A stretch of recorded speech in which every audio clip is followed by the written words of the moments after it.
Hollywood, California, Monday, June 22nd.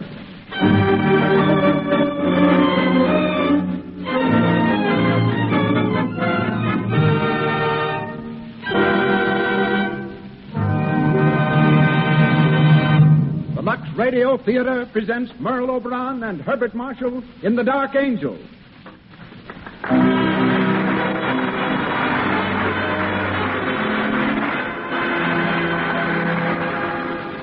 Lux presents Hollywood. Tonight, you will meet Merle Oberon, Herbert Marshall, Rod LaRock, Cecil B. DeMille, Leroy Prinz, James Montgomery Flagg, and many others. And gathered here to witness this event is a tremendous audience of Hollywood notables. Seated across the footlights, I see Lois Wilson, Brian Ahern, May McAvoy, Matt Moore, Alan Baxter, Leo Carrillo. Welcome, all of you, to the Lux Radio Theater.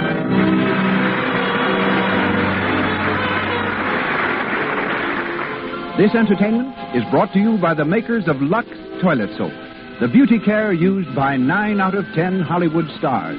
The pure white soap that can mean a lovelier complexion for you. As producer of the Lux Radio Theater, we present one of the world's foremost motion picture producers, a man so closely identified with Hollywood that the history of the motion picture industry might well be the story of his own life. Ladies and gentlemen, Mr. Cecil B. DeMille.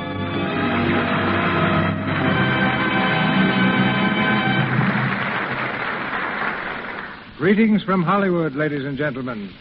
The lights of 1,000 cities are the footlights of our stage tonight. The play of the evening will be heard from Beverly Hills to Boston, from Miami to Montreal.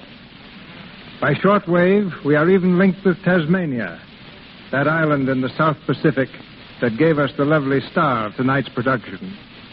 Her name is Estelle Merle O'Brien Thompson, but she is known to us all as Merle Oberon. We have listeners also in Hawaii, where once before I directed the man who stars in tonight's production, Herbert Marshall. We were making a picture on the slopes of Mauna Kea in the Koa forests. I had to stage a fight between Mr. Marshall, Bart as we call him, and William Gargan. Bart was supposed to win, and Gargan was prepared to take a blow and be knocked down. We filmed the scene several times. Each time, Bart played the scene magnificently, up to the final blow. Then something went wrong. I finally asked him why he wasn't giving me what I wanted. And that delightful gentleman, who served with the London Scottish Regiment during the war, who saw action on many fronts and figured gallantly in the Battle of Arras, said very simply, "Mr. DeMille, I just can't bring myself to hit a man full in the face."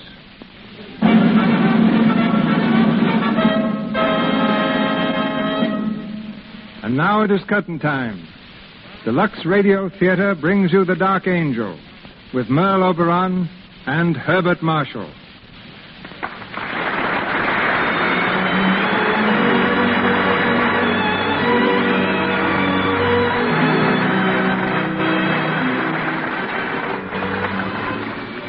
The Dark Angel is the story of Kitty Vane, played by Merle Oberon, and Alan Trent, a young English officer with whom she is in love, played by Herbert Marshall.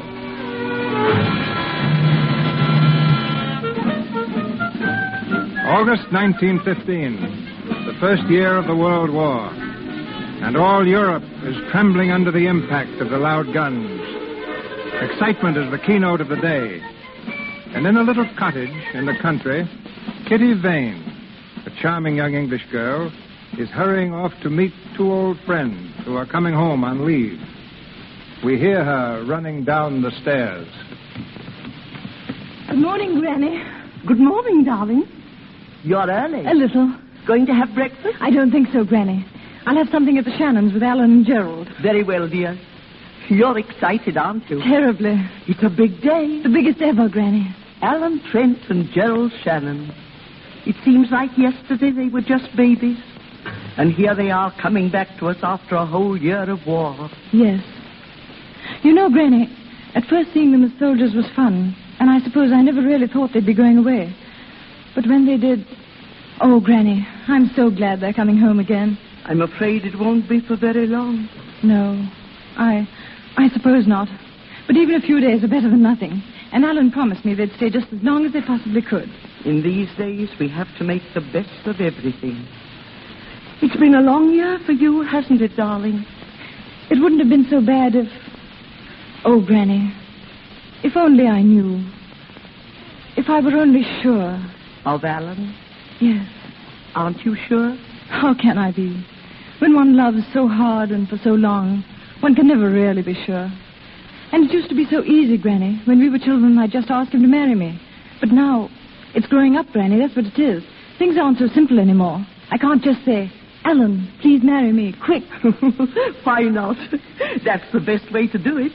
Saves a lot of time. I bet that's just what you would do. Of course. Kitty, come here. I want to talk to you. Yes, Granny. Kitty, you may not be sure of Alan. I don't know how he feels about you, but I do know how Gerald feels about you. Gerald? He's in love with you, Kitty. Granny. Yes, my dear. I've seen it, and I know it. But it's silly. You shouldn't say things like that, Granny. I'm an old woman, my dear. I can say what I please. But, Gerald, I've never thought about Gerald except as Alan's cousin. Why, I've known Gerald ever since we were babies. And Alan, too, my dear. Yes, but, well, that's different. Somehow. I can't explain it, but it is different. Is it? Of course it is. Heavens, look at the time. I must fly. I've got to meet Mrs. Shannon at the station. Goodbye, Granny, dear. Goodbye, child. Don't drive too fast. I won't. And give my love to Alan and Gerald. I will, Granny. Goodbye. Bye.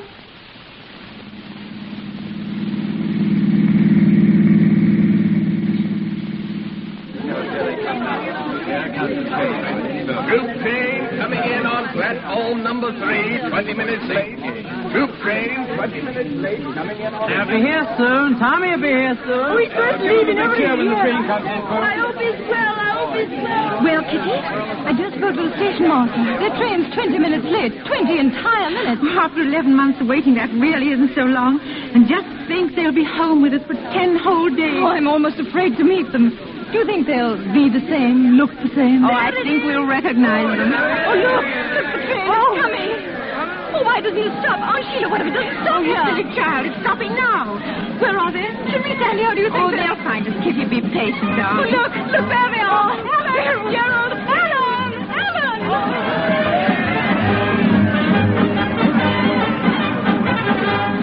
Kitty, darling! Oh, Alan! How are you, Gerald. Aunt Sheila? Oh, my Oh, Mother. Hello, Aunt It's Sheila. so good to see you, Alan. You're really back. Yes, really back. Oh, look at Kitty, Gerald. She's getting prettier every day. Yes, our Kitty, standing right before us. I think Aunt Sheila's getting prettier, too. Stop, Alan. Come along, we've got the car. It's this way. Hope you got something to eat, Aunt Sheila. I'm as hungry as a bear. Luncheon's waiting for you. Good. For dessert, we can have dinner and top that off with a bit of supper. Wonderful idea, Alice. Are you two going to spend the whole 10 days eating? We decided that months ago. Eating, sleeping, bathing. Eating, sleeping, bathing. I said, Gerald, maybe we can think of some way to eat while we're sleeping. You know, we haven't given this thing enough thought. Oh, very dull, aren't they? Oh, very dull indeed.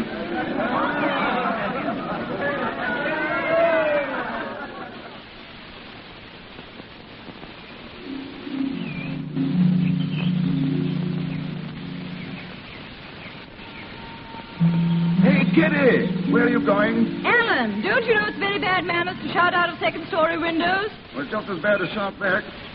Want a piece of cake? No, I'm tired of seeing you eat. I'm going home. Oh, wait a minute. I'll come with you. Maybe there's something new to eat at your house. There isn't. Goodbye. No, wait. Look, Kitty, if you don't wait, I'll jump down. Get back in that window, idiot. Will you wait? No. All right, here I come. Alan, don't. Alan, why did you do that? Alan, darling, get up. You're not hurt, are you? Alan, why don't you speak? Aunt Sheila always taught me not to speak with my mouth full. You like some cake? Here. Stupid clown. Now I will go. No, don't go, Kitty. See, I did scratch my hand. No, slow up there. Scratches like this cause lockjaw or something. Serves you right. Kitty, you're changed. You're positively bloodthirsty. And you haven't changed. You're still a child. You don't feel... Huh? What don't I feel? you don't feel anything. Don't I? How do you know what I feel? Do you know about the months I've been away? The agony I've been in because of you? Do you know how frightened I was of coming home, of finding that you'd changed, that you didn't feel the things I wanted you to feel? Oh, look here. I can't say it all. Maybe I can't see any part of it. I'm scared. Kitty, Kitty, I have so much love for you. It's like something you saved up for a lifetime and didn't know about. And then it all comes at once. I love you so, Kitty. Oh, Alan. Alan. I wanted to hear you say that so much. Darling, surely you knew. I wasn't sure. You see, I've always been around. I know. When I first looked through the bars of my crib, there you were, telling me what to do. I was not. When I saw my first tree, you were in it, peering down. My first bird, my first squirrel, my first bath, you were always there. That's what makes me afraid. You may be just used to me. You may meet some other girl. Oh, no, you sweet idiot, don't ever say that. There'll be no one else ever. If you ever weren't there, I'd stop living. I'd stop breathing. I'd stop wanting to breathe. Alan. Don't ever go away, Kitty. Never, Alan. Oh, my darling. Come on. We'll tell Aunt Sheila. And Gerald, too. No, wait. What are we going to tell them? But we're going to be married. But when? Day after tomorrow? No, tomorrow. Why, you shameless hussy. Come on, we'll run. Wait, Alan. Now, come on. You're going too fast. Up the steps, quick. Who's going to tell them? Both of us. Aunt Sheila, where are you? Hello. What's all the excitement? Oh, Gerald. Big news. Can you guess, Gerald? I think I can. So it's fully happened after all these years. Congratulations. Oh, thank you, Gerald. All my love, Kitty, for you both. This is the way it should be. I'm happy about it. Did you call me, Alan? Come here, Mother. Is anything wrong? Oh, no, it's right. These two have got themselves engaged. Getting married tomorrow. Married? Oh, that's splendid, Kitty, dear. I'm very happy. I know you'll be happy. Both of you. We'll all of us be together. Always now. Do you mind if I run? I can't wait to tell Granny. I think you should come with me, Alan. I fully intend to. We'll be back. Come on, Kitty.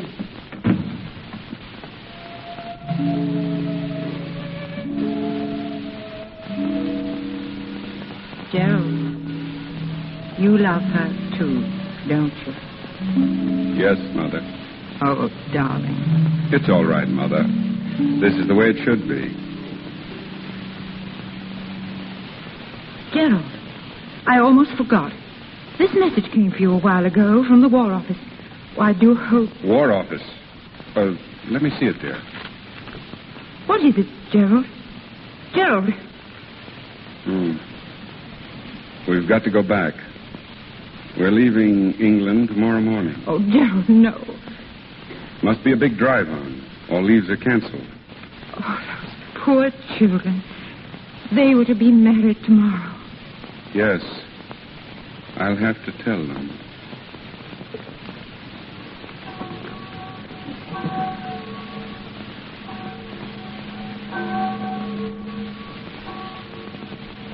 You mean you can't marry us, Father Charles?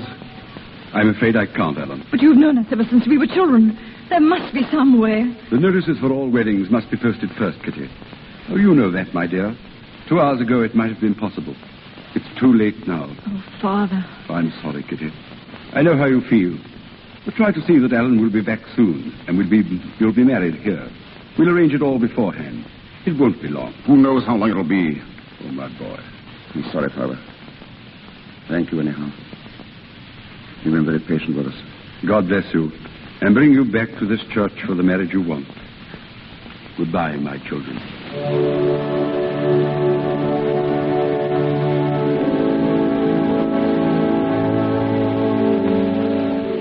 Well, Kitty, nobody will marry us. And after all these years, we're 2 hours too late.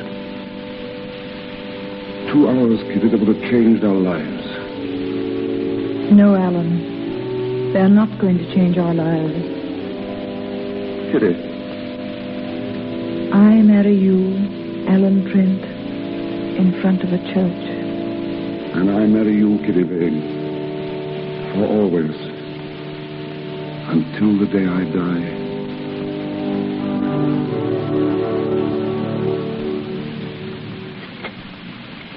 Kitty, you're not eating. I can't. You shouldn't have come down here, Danny.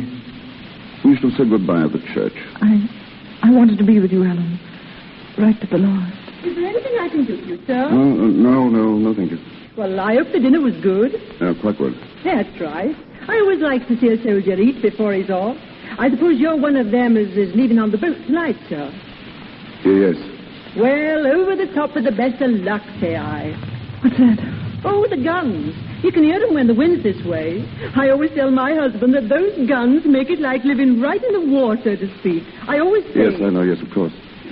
I wonder, would you mind bringing some more coffee? Coffee? Not at all, sir. Fetch it right away, I will. Kitty, darling. Oh, Alan, those guns. They frighten me, Alan. And the men we passed coming down. Thousands and thousands and thousands of them. And in a little while you'll be gone. Gone with the rest of them. No, listen to me. They're going. I'm going. There's nothing to be done about that. There isn't much time left. And we must face the truth. And the truth is that in the few hours we have left, we must live a whole life together. We must play a game. And we must know it's a game. And if it's a silly game, it's the best we can do. The game is this. We must pretend that there is nothing tense and desperate about these few hours. And that the only time I'll have to leave you for the rest of our lives is to buy us both a loaf of bread and a bottle of milk. No, Alan. Do you think you could pretend that, darling? I'll try. What time do you really have to leave, Alan? Very soon, dear, 5:30. But until then, remember, we are together for the rest of our lives.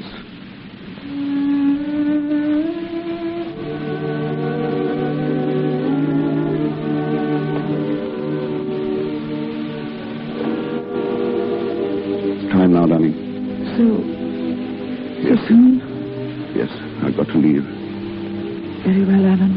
Look at me, Kitty. You'll do something for me? Whatever you wish. Then sit here. Just where you are. Close your eyes, darling. Now, don't open them till I've gone. I love you. I'll always love you. Goodbye, darling.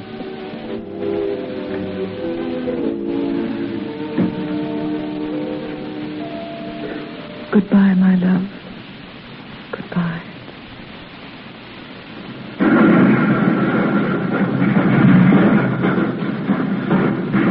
Phew. Pretty bad going out there tonight. Sounds like it. How's that trench coming along? Oh, slow but sure. Say, I meant to ask you, Gerald. Do you mind signing this card for me? It's an application for leave. Leave? At this time? Afraid I can't do it, Alan. Now, look here, Gerald. You said that last week.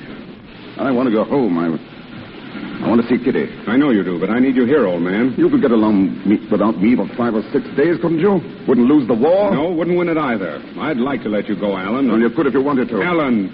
Sorry. I'm sorry, it's nerves. Forget it, will you? Captain Shannon. Yes, sir, in here. Good evening. Evening, sir. How are you, Trent? Oh, all right, sir. Keep your seat. Thanks. Shannon, we've reports of enemy activity on the northern sector. We've got to find out what it's all about. Yes, sir. Tonight's a good night. There's no moon. A raid? Yes. I want 12 men. Can you take a party out? I can find 6 or 8, sir. We're rather depleted. I know. How about Trent here? Trent? Well, I don't know, sir. I'll need him for some other... I want volunteers only. I'll go, sir. Glad to. That's the spirit, Trent. Now then, take a look at this man. Here's the sector. I should warn you that they'll be expecting you. And they'll make it as hot for you as they possibly can. Now, I would suggest...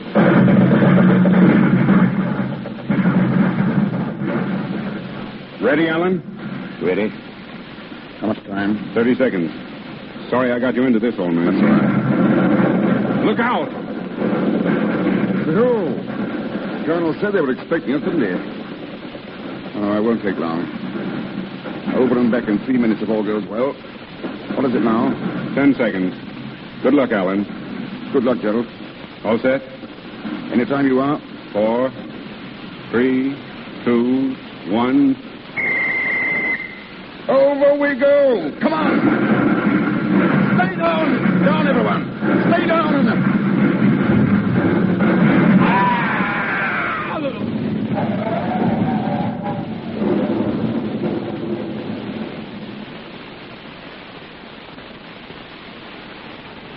Granny!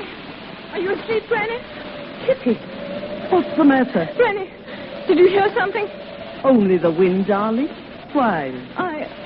I thought I heard a scream. A long scream. Oh, Granny.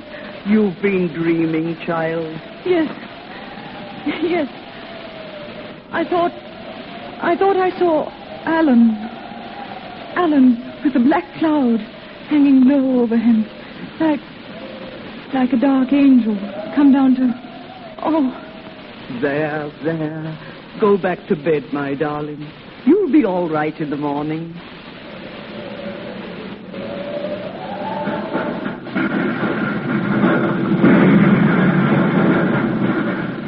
Well, Captain Shannon, everything went off all right, didn't it? Yes, sir. Did you bring back a prisoner? Yes, sir. Good. What about the men? Lose any? Shannon, I asked you if you lost any men. Yes, sir. We lost 4 men. 4? One of them was Alan Trent.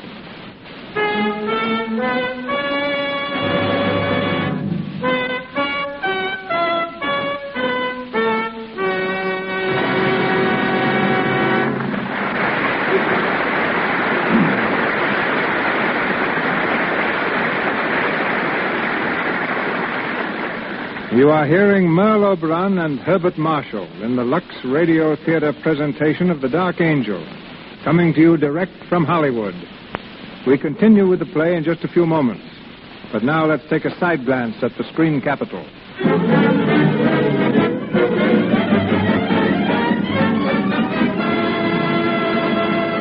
It's lunchtime in the Brown Derby, and as usual, this famous restaurant is being patronized by lots and lots of stars. And lots of visitors hoping to see them. Let's listen to a chat between Elsie, a girl who lives in Hollywood, and a visitor from out of town.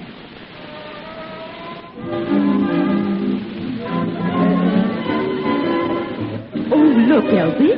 That must be... Oh, it is Norma Shearer. Do you see her here often? Oh, yes. Lovely, isn't she? Oh, she's a real beauty. Lovelier than I thought she'd be, even. Boy, but she knows how to dress.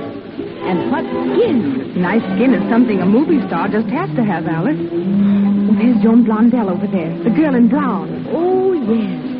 Well, her skin is certainly knockout, too. Just has to be. No one here can afford to have cosmetic skin. Why, if they had enlarged pores or little blemishes, it would just be too bad. I've read about how they use Lux toilet soap to remove cosmetics. Yes, and I know that's what they do.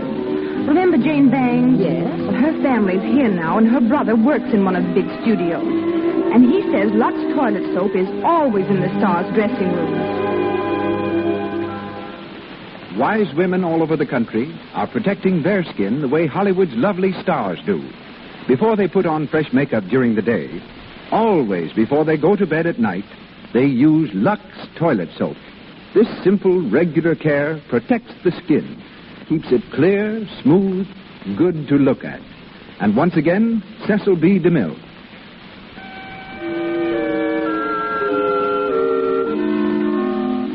Archangel with Merle Oberon as Kitty Vane and Herbert Marshall as Alan Trent continues.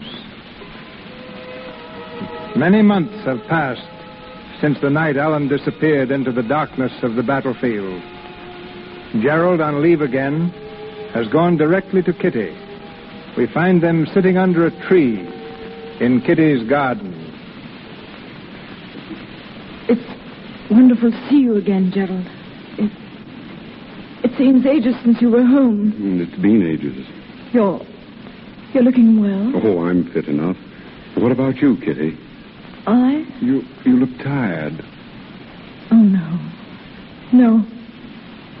I'm very well. Oh, Gerald.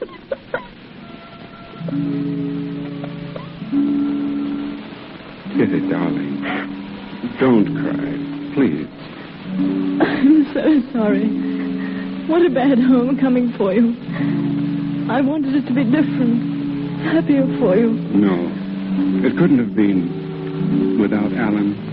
Gerald, when Alan died, it was the night of the 17th, wasn't it? Yes. What time was it? I don't know, dear.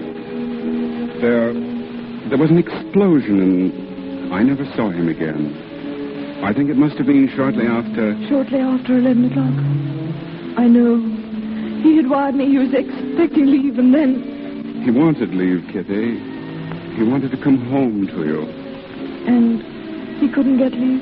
I wouldn't give it to him. What?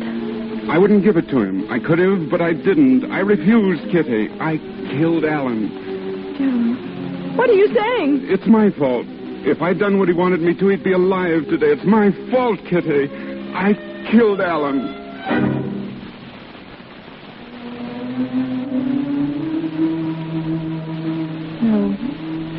No, Gerald. It was because I loved him so. Because he loved me so. It was too beautiful to last, Gerald. That's why Alan died. Our love was too beautiful. Too happy.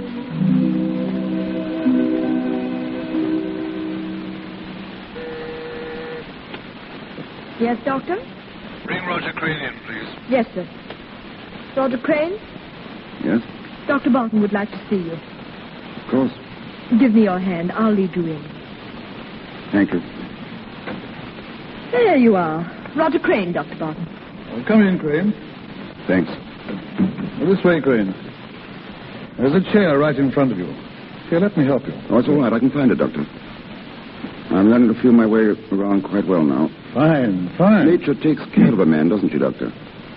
If she takes away his eyes, she gives him a good sense of direction.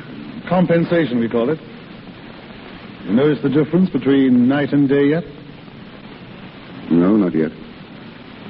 Well, that'll come. Is that all I can ever hope for, Doctor? To notice the difference between night and day? Will I never see anything again? No, Crane. I'm sorry. Oh, well. Well, Crane, I want to talk with you, not as the head of a rehabilitation hospital, but as man to man. Today, you leave us. I'm assigning an orderly to you, Mills, a pleasant fellow. He'll take you home. I'm not going home, Doctor. I have no home. And your real name is not Roger Crane, is it? It's as good a name as any other. Yes, I suppose so. Well, Crane, I have a few things here that belong to you. Some money, a very disreputable-looking pipe. Thank you. And a photograph. Photograph? Yes. So I've kept these things for a reason. Now, look here, my boy. You came to us from a German prison hospital. Your card read that all means of identifying you had been destroyed. I could have gone into that further, but I didn't. I know that. I'm grateful. Now, this picture. I see there are 3 people in it. One of them is you. There's an inscription. To Alan and Gerald. Take care of each other. Kitty. Now, Crane, those 3 people are not strangers to one another. Who are the other two? Why aren't you going home? Fear of being pitied, I suppose? Being a nuisance? I know what it means. I once saw blind men in a hospital, stumbling, helpless. Now I'm one of them. Is that your only reason? Reason enough, Dr. Barton. Well. What are you going to do? I don't know. Take a cottage somewhere in the country where I can be alone. I've always wanted to wait. I think now might be a good time to don't you? And that's going to be your life. Away from your home, your friends, away from everything that made life sweet. Yes. It's a lonesome existence you picked for yourself, Crane. I know it. But that's the way it's got to be. I can't go back.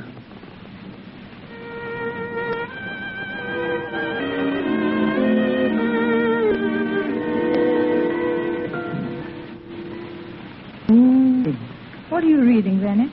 The book reviews. There's an article about young children's stories. They say he's blind. Blind? He has to dictate all his books. Poor fellow. I dare say he's happy, though. What does it? Courage, Kitty.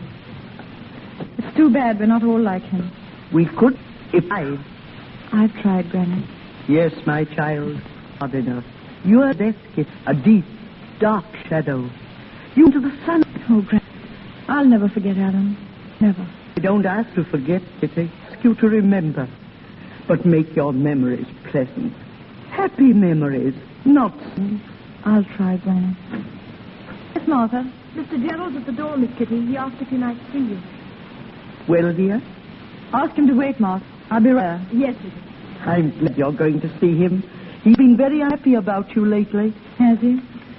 He's still in love with you, darling. Excuse me, Of course, dear. Run along.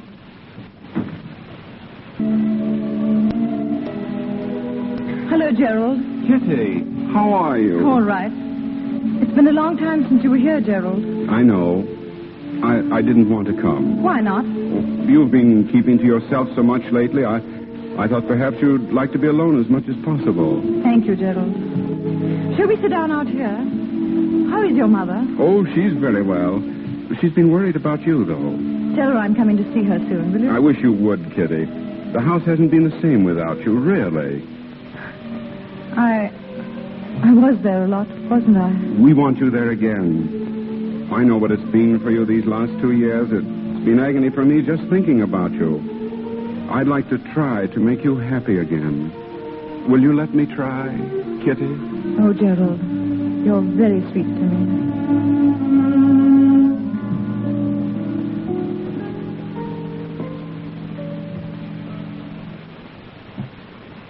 Mills? Yes, Mr. Crane? Read that last paragraph back to me, will you? Certainly, sir. The boys, tired of fishing, were splashing about in the sea, having left Jennifer on board to watch the lines. They'd swum a little distance away from the side when a puff of wind stirred the sails. The boat gave a quiver, and Jennifer jumped to her feet. Suddenly she realized to her horror that the boat was a-moving. In terror, she ran to the side and shouted, "Peter, Peter, we're drifting out to sea." Mm-hmm. Huh. That's pretty exciting, sir. Excuse me asking, sir, but what's going to happen to her? I'm not sure yet. We'll call that the end of chapter 6, Mills. Very good, sir. End of chapter That'll be all 6. for this afternoon. By the way, Mills, any word from Dr. Barton? Oh, yes, he's coming down the 8 o'clock train, sir. Oh, well, have some hot tea ready, Mills, and a good fire if you can stir one up. Yes, I'll have a fine fire, sir. It'll be great guns by the time he gets here.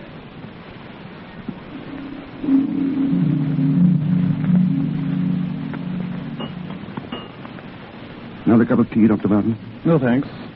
It's a nice place you have here, Crane. I like it. Very comfortable. How's the new along? We've made a start. Fine. Well, it's been amazingly easy. I stretch out all day here in the study or back to Mills. Sometimes I laugh at myself. Imagine me stories for boys. Read about you a few weeks ago in the section of the Times. They wondered why you print your photograph. I don't think my picture... No? Crane, during the war, you were in the artist rifles, weren't you? Yes? You ever come across a chap called Shannon? Gerald Shannon? Company. Oh, that's so.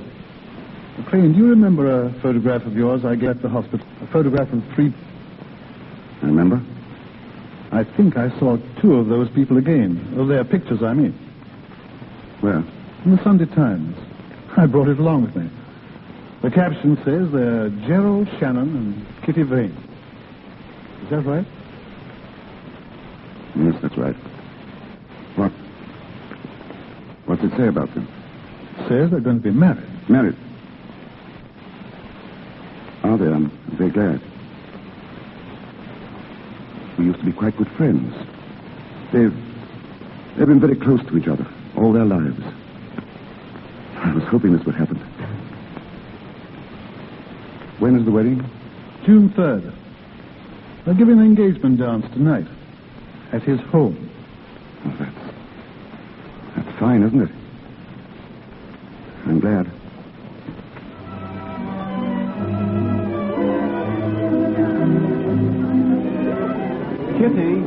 Kitty, where are you? Here, Gerald. Darling, what are you doing out here all by yourself? Just thinking. Happy, darling? Don't you know I am? What were you thinking about? Oh, everything. You and me, our marriage, And Alan? Gerald. It's all right, darling. I understand. I couldn't help but think of him tonight. But they weren't sad thoughts, Gerald.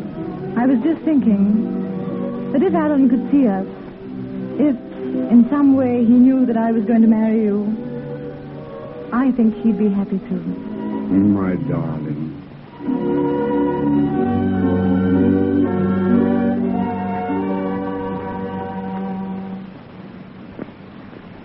I say, Crane. Crane. What? Oh, yes, Doctor? You've been sitting there for over an hour without saying a word. Anything wrong on that? No, nothing's wrong. Wasn't that talk about the picture, was it? I thought so. I'm sorry. I guess I've gone off the deep end again. No, that's all right, Doctor. Right. Oh, it's my own fault. It's been my own fault right from the beginning. I ought to put 1,000 miles between her and me, but I didn't. I stayed here where I might be near her. Hear a word of her. I had it coming to me, and now I've got it. I've lied to myself, Doctor. I pretended that I've made a life, that I was happy. Now I've found myself out. The work of all these years thrown away. It's tough luck, old man. Sorry I let go. I ought to be darn well ashamed of myself. I think I'll take a stroll in the garden and cool off. Can I take you out?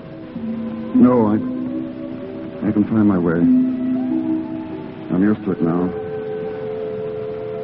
Doctor, that picture in the paper, is she just as pretty as she always was? Yes. She's very pretty. I'm glad it's a good picture. I wish I could see it.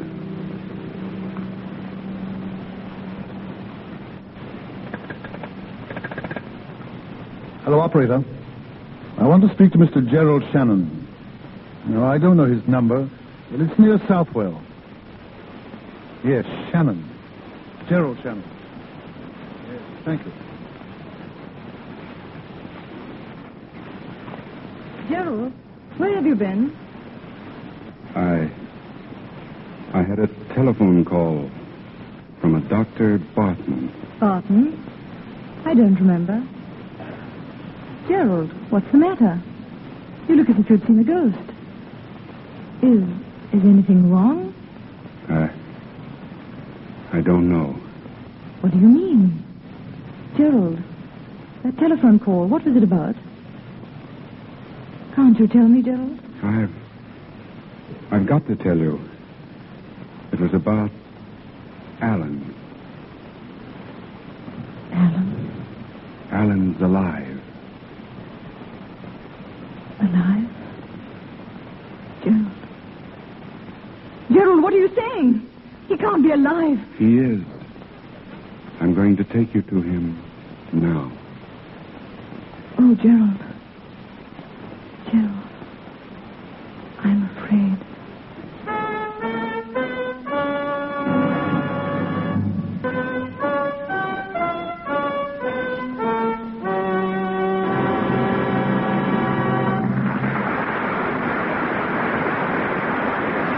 We pause for station identification. This is the Columbia Broadcasting System.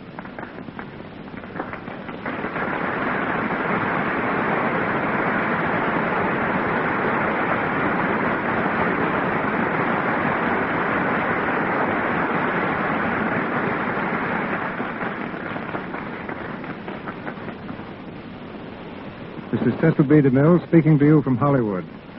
Our play continues in just a moment. Standing beside me is a man who has been dancing in and out of trouble all his life. Soldier of fortune, war ace, member of the French Foreign Legion, political prisoner in Cuba, ammunition smuggler in Mexico. His adventures would provide material for 100 Hollywood thrillers. Yet today, of all things, he is a dance director at Paramount Studio. But his courage never deserts him. He flew to Yuma yesterday and was married. The man who fears nothing, Leroy Prince.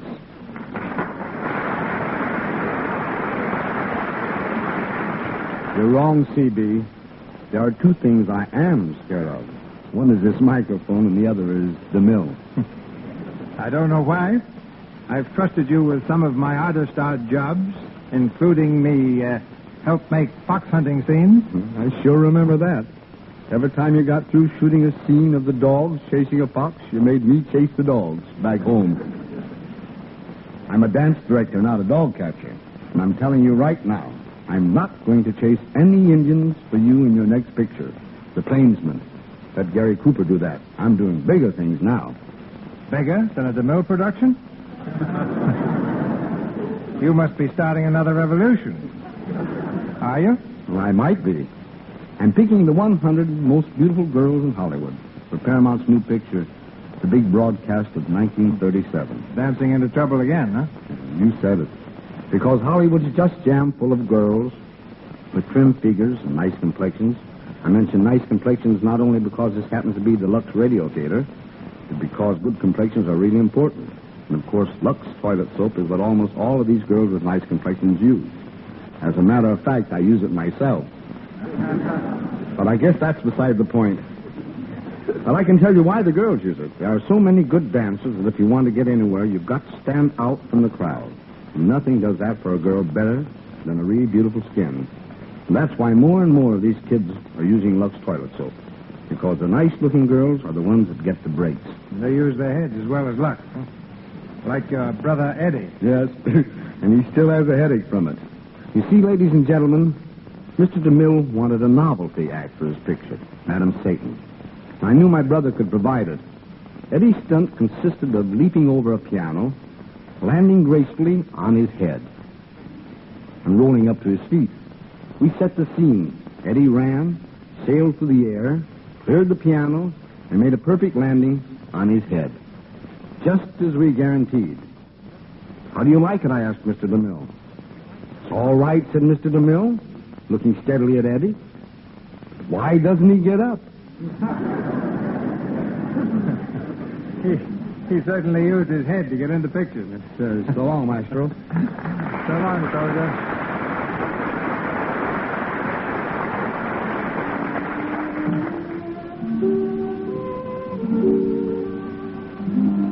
We come to the last act of The Dark Angel, starring Merle Oberon as Kitty Vane and Herbert Marshall as Alan Trent.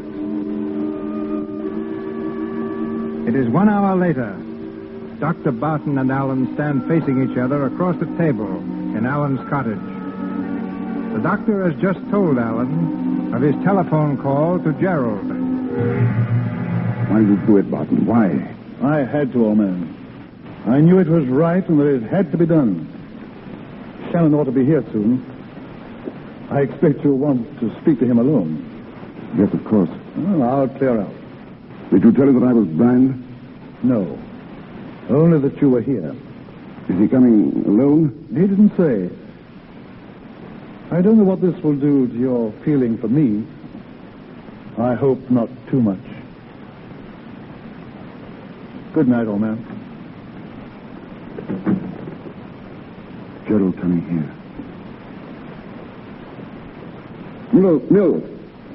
Mills. Yes, sir? Come here, Mills. Tell me something. Is this room just as it usually is? Why, yes, Mr. Crane. I must be absolutely certain. Have a good look. Is anything out of its usual place? Any furniture changed about? No, sir. Nothing at all, sir. Good. My pipe's here in the tray. Yes, that's right. Matches. Cigarettes on the table? Yes, sir. And flowers in the bowl, right? Sir. Right. What kind? What color? Yellow, sir. Tea roses. Tea roses. I must remember that. Anything else, Mr. Crane? No, thanks, no. Oh, wait. There was a copy of the Times that Dr. Barton left. It's here, sir. By the lamp, sir. Thanks. Bring in some drinks soon, will you? I'm expecting a visitor. Very good, sir. Let me know as soon as he comes. But remember this. Say nothing about my eyes. Do you understand? Nothing. I don't want him to know that I'm blind. That's why I want everything in its place, so he will notice it. Yes, sir. I won't mention a thing, sir. Not a thing. That's all, Mills.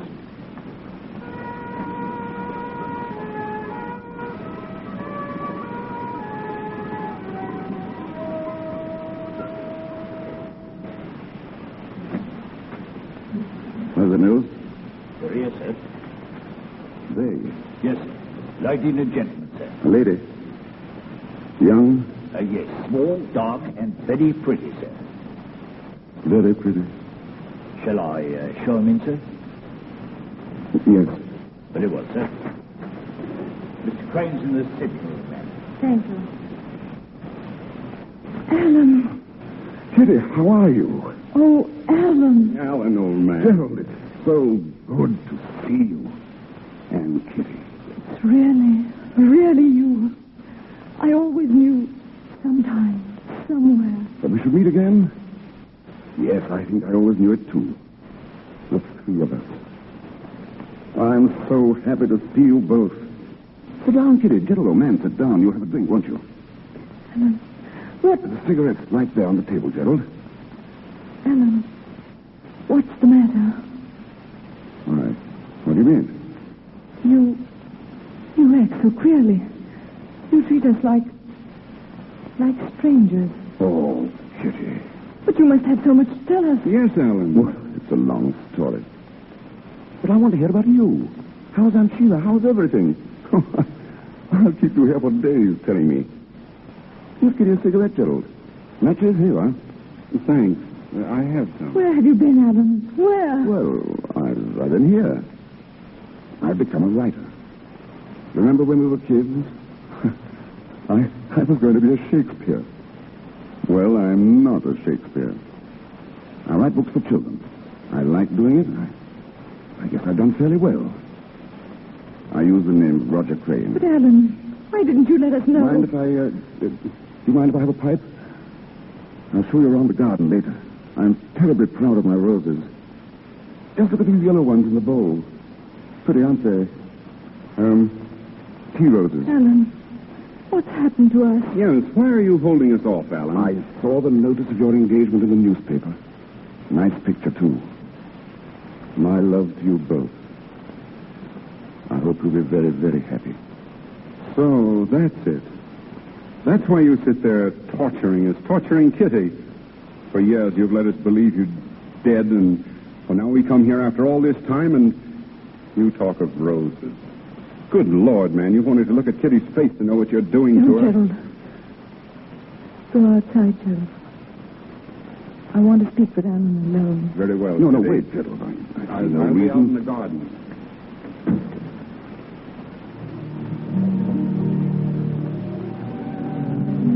Alan, tell me now. Well, very little to tell, really. You suffer, darling. Something's hurt you. Won't you tell me? Why didn't you come home, Alan? It's hard to tell you, Kitty. But I've got to. The war did something to me. I've changed. Changed? Yes, after all, the war doesn't leave you quite where it found you, does it? I spent months in a German hospital, months in a prison camp. When I came out, I wanted to be alone for a little while. To build a new life away from old friends and old memories. came here. I always meant to come back someday. But I like it here, and... well, I just didn't come back. You stopped loving me. Is that it, Alan? I love you, Kitty. I loved you then. But in a different way, I suppose. I didn't have the courage to tell you. I see. I understand. Forgive me. I've been tormenting you. This means we won't see each other again. It would be better if we didn't, Kitty. Very well. But before that happens, I want to tell you that I loved you then. I love you now. I love you with all my heart. I've never loved anyone else. I never will again.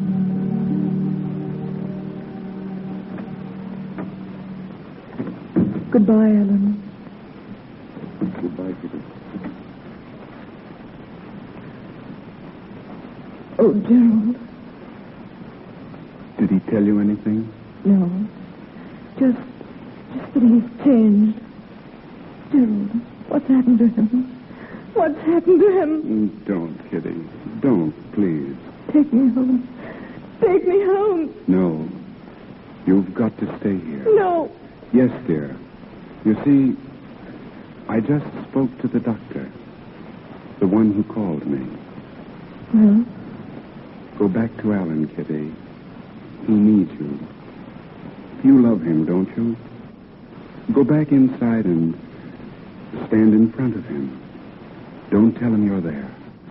Don't make a sound. Just watch him. Watch him? Go now, darling. Gerald. Go now, darling. Yes, Gerald.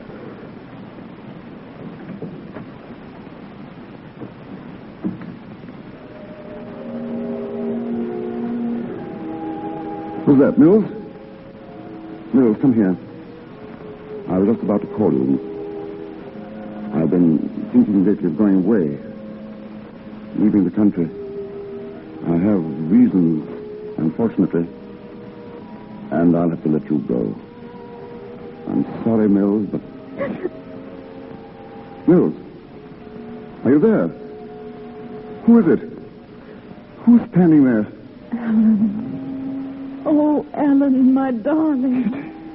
My darling, my darling. Why didn't you tell me? Why didn't you tell me you couldn't see me? Kitty, don't. I'm here now, darling. Right here in front of you. Put your arms around me. Hold me. Hold me tight. Stop. Think what it means. It means life again. I've been dead. Oh, dearest, it was cruel of you. How could you know me so little? Kitty, will you listen to me? No, I won't. I won't. You told me once never to go away. I never shall. You may as well face it. You'll never be alone again, darling. Wherever you are, I'll be with you. Always. Always. Oh, Kitty. I never could escape from you, could I? Never. You were always popping up? Always. Thank God you popped up this time.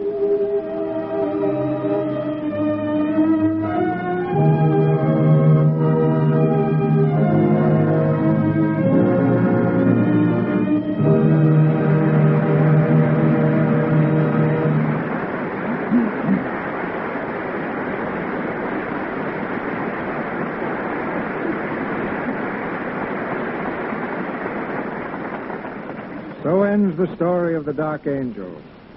And in just a moment you will hear further from our artists, Merle Oberon and Herbert Marshall. Speaking of artists in a more specific sense, I doubt if there is any painter in the United States better known than our guest tonight. With Charles Dana Gibson and Howard Chandler Christie, he made the beauty of the American girl famous the world over. He's also a motion picture pioneer. Ladies and gentlemen, Mr. James Montgomery Flagg.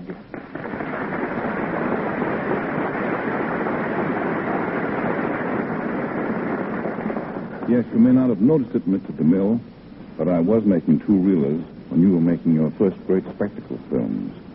I produced and supervised 26 satirical comedies.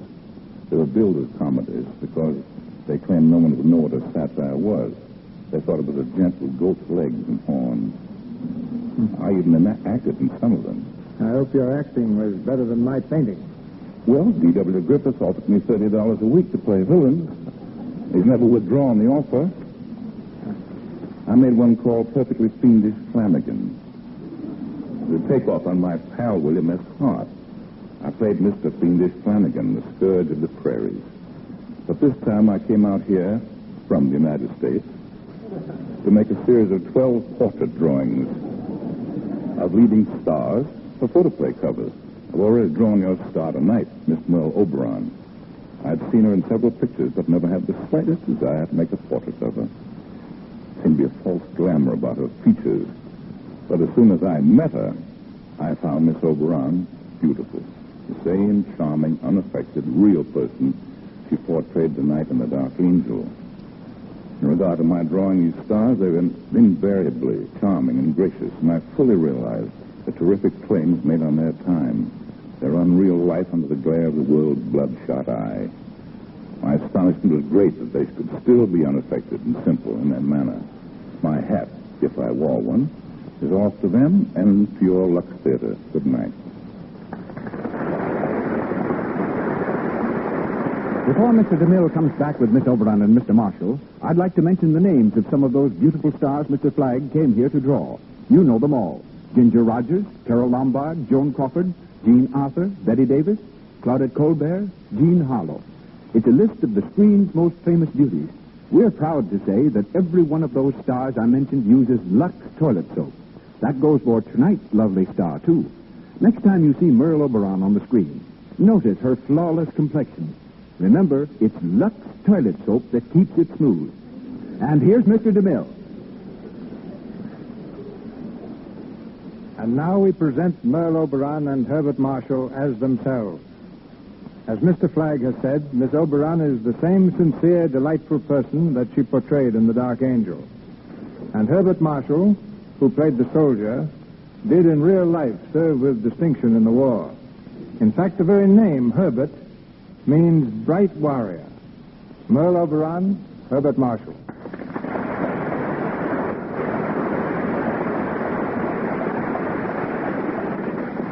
Now, just a minute, Mr. DeMille. You have me a little mixed up. Before the play, I was a man who hated to fight. During the play, I did, and now you say my name proves I love it, and I don't. Well, names are deceiving. Cecil means dim-sighted. Yet out of 3,000 people at a Roman banquet, I can detect the one extra girl on the back of the set who's chewing gum. And Merle means nightingale, but I never sing in my pictures. I'm told you sing and speak in many languages. French, Spanish, Russian, even Hindustani.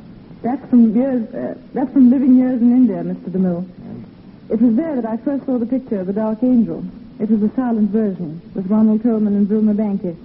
And I longed to be an actress and do it myself. Well, you realized your dream magnificently, both on the screen and tonight in the Lux Radio Theater. It's your best performance so far. What's your next? It's called, for the time being at least, In Love and War. What's yours, Bart? All fair? Well, next week I start in Portrait of a Rebel with Katharine Hepburn. Who's the rebel, you or Katharine? It's Katharine. But I was a rebel once. My family wanted me to be an accountant. I wanted to be an actor. That's one rebellion I approve of. Oh, thank you. To the Lux Radio Theater, this is Cecil B. DeMille saying good night to you from Hollywood. Heard on tonight's program was A Pretty Girl is Like a Melody from the Music Box Review. This is the Columbia Broadcasting System.